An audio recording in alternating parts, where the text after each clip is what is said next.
When did it become so cool to watch people brutalized and violently attacked and hurt and sometimes maimed and not say anything? When did it become cool to say that you love people that look like you, that you respect people who look like you, that you have a great affinity for people that look like you, but when they need you, you say nothing? When did it be cool to do that? When did it be cool to say how much we love our communities, but say nothing when something happens? When did it become cool to watch people hurt? When did it become cool to watch people take advantage of somebody? When did that become cool? When did that become the standard to say where you were and what kind of person you are? When did it become a trademark, a testament to your street cred that you can say and see something like that and see some of the things that go on and don't say anything about it?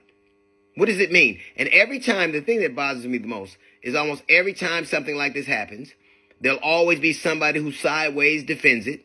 Then when they can't, they will make a half-hearted apology and then tell you things like, and obviously there have been people that have been accused and haven't been found, and it's been borne out to be innocent. But there have been a lot of people who wasn't. When did it become cool to equivocate?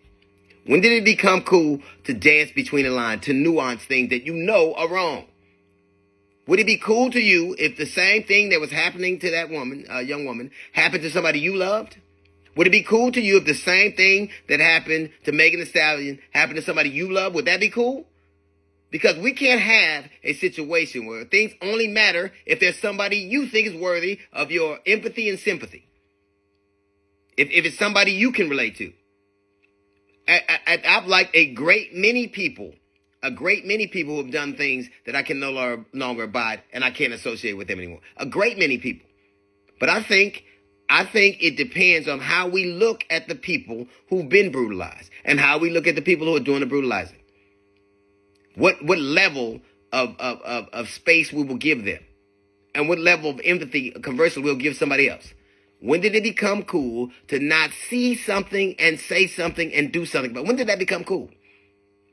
I just don't understand when this mechanism got switched in some people's heads that it's only if somebody's worthy of my attention, if they're worthy of my respect, if they're worthy of my sympathy.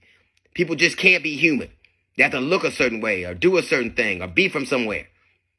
When I was a little boy, I remember growing up in my neighborhood, and I only imagined, and I was very young, and I only loved and respected the people in proximity to me. What a small world that was. What a small myopic mind that was. But when you grow up, you do better. When you know better, you do better. We know that these things are wrong. We know them. There's no need for nuances. There's no need for equivocation. There's no need for, you never know. You saw what you saw, and inside that id that you still have, that conscience you still have, knows that it's wrong. We were all born with something in us innately that told us what was right and what was wrong. And we shouldn't let anybody, anything, or any situation silence that, particularly when we need it the most. That's a little note from the GED section. Got the jazz report coming up in 15 minutes. It's the D.L. Hughley Show.